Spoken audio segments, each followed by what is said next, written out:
और अब बात 100 साल पूरे होने पर आरएसएस के संवाद कार्यक्रम की, जिसमें संघ प्रमुख डॉक्टर मोहन भागवत ने कहा, यदि हम तय करते, राष्ट्रीय अध्यक्ष बीजेपी के चयन की बात थी। ये सवाल था मोहन भागवत जी से कि बीजेपी के राष्ट्रीय अध्यक्ष के चयन में इतना विलंब क्यों हो रहा है। तो उन्होंने कहा, यदि हम तय करते तो इतना वक्त नहीं लगता। जाहिर है उनका इशारा बीजेपी की तरफ था कि बीजेपी के निर्णयों में संघ की कोई भागीदारी नहीं होती, हमारी भूमिका सिर्फ परामर्श की होती है। उन्होंने संघ और बीजेपी के संबंधों पर उठ रहे सवालों का बहुत साफगोई से जवाब देते हुए कहा कि यह कहना पूरी तरह गलत है कि बीजेपी या सरकार में सब कुछ संघ के माध्यम से तय होता है। हम सलाह दे सकते हैं, लेकिन निर्णय वो ही लेते हैं। बीजेपी और संघ में कोई विवाद नहीं है। हमारे केंद्र सरकार ही नहीं, सभी सरकारों के साथ अच्छे संबंध रहे हैं। हमारे बीच मतभेद हो सकते हैं, लेकिन मनभेद नहीं है।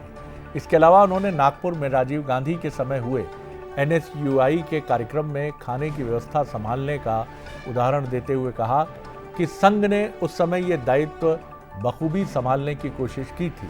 कोई भी राजनीतिक दल, वो बीजेपी ना हो, अगर हमसे मदद मांगेगा तो हम बिल्कुल मदद करेंगे। साथ ही उन्होंने परिवार में 3 संतानें होने की भी वकालत की। और सब कुछ संघ तय करता है, ये पूर्णतः गलत बात है। ये हो ही नहीं सकता। तो इस मामले में सलाह तो दे सकते हैं, क्योंकि देखने से भी सीखते हैं लोग, परंतु डिसीजन तो उस फील्ड में उनका है, इस फील्ड में हमारा है। इसलिए हम तय नहीं करते। दुनिया में सब शास्त्र कहते हैं, विज्ञान,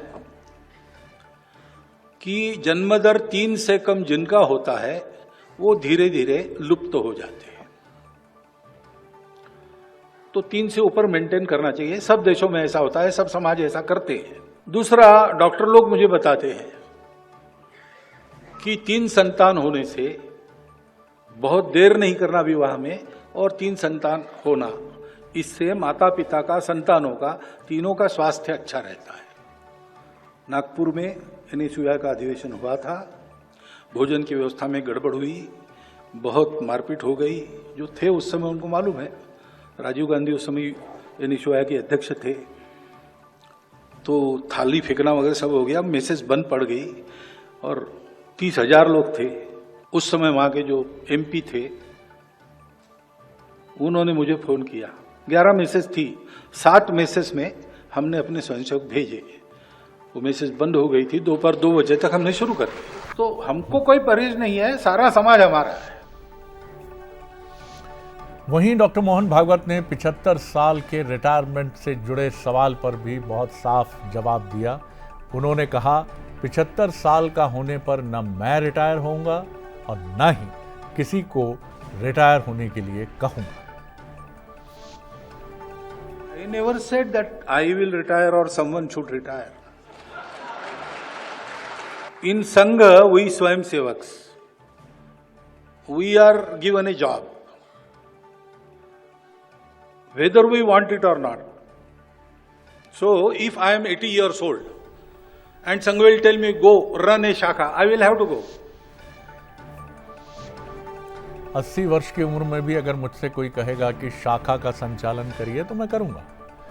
उनका ये जवाब कई सारे सवालों के उत्तर दे देता है। बढ़ेंगे अगली